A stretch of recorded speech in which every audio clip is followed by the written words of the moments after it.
Hello everyone. बच्चों, आज हम बात करने वाले हैं importance of universal law of gravitation. आखिर क्या इस ग्रेविटेशन की क्या वैल्यू है, अगर ग्रेविटेशन ना होता तो हमारी लाइफ में क्या भूचाल आ जाता।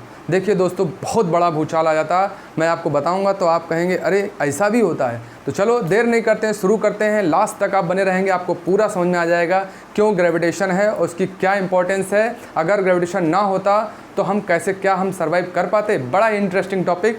चलिए तो देखिए, सबसे पहली बात ये कि देखिए ग्रेविटेशन क्या है। सबसे पहली चीज़, मैं आपको ग्रेविटेशन इससे प्रीवियस वीडियो में समझा चुका हूँ, क्या लॉ होता है, क्या कैसे वर्क करता है। अब हम बात करेंगे कि क्या इसकी इंपॉर्टेंस है, क्या इंपॉर्टेंस है। देखो सबसे पहली बात, दिस फोर्स बाइंड्स अस।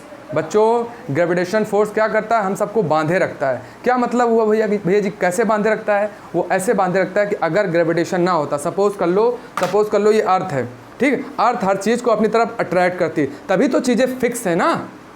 अगर अर्थ ना अट्रैक्ट करती, ग्रेविटी ना हो, जैसे आपने स्पेस में देखा हो सब चीज़ें तैर रही हैं, ठीक, तो कोई चीज़ फिक्स ही ना होती। हमारी कार, हमारा घर सब हवा में ऐसे उड़ता रहता।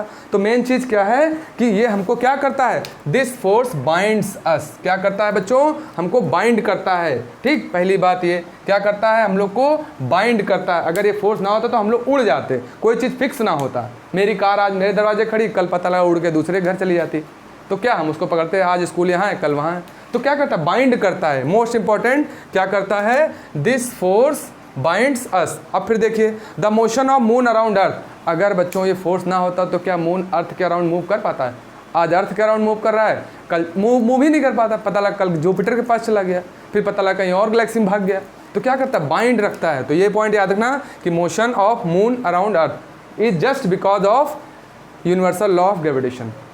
समझ गए बच्चों। तो दो पॉइंट, बांधे रखता है, मून को भी बांधे रखता है, हमको बांधे रखता है तो मून को भी बांधे रखता है, इसीलिए मून मूव करता है। फिर फिर क्या कहता है, motion of planet around sun. बच्चों, सन बहुत बड़ा है, उसका मास बहुत ज़्यादा। हमने बताया था छोटे छोटे मास के बीच ग्रेविटेशन फोर्स बेटा हमको नहीं पता चलता है, लेकिन जब भी हम बड़ी बड़ी बॉडीज़ लेते हैं तो हमें ग्रेविटेशन फोर्स क्या है पता चलने लगता है। अब सन इतना भारी है, सारे प्लैनेट उसके अराउंड घूमते रहते हैं, फोर्स की वजह से तो घूम रहे हैं।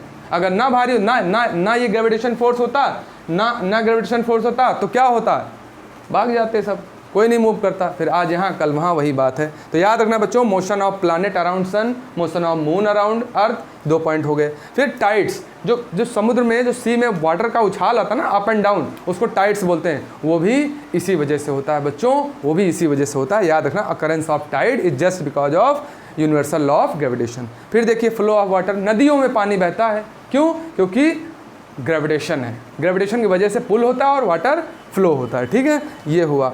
तो बच्चों ये था हमारा ग्रेविटेशन लॉ। और बच्चों इससे पहले मैंने इसके लॉ को बहुत अच्छे से समझाया है, इस पे न्यूमेरिकल समझाए हैं। जाइए आप वीडियोज में प्लेलिस्ट में जाकर देख लीजिए, एकदम शानदार तरीके से बच्चों, क्रिस्टल क्लियर, दाना दाना अलग करके बताया है कि क्या होता है ये बच्चों, ठीक। तो समझ गए होंगे। तो ये था importance of law of gravitation, ठीक है। चलो बच्चों, मिलते हैं फिर किसी नेक्स्ट वीडियो में। Thank you.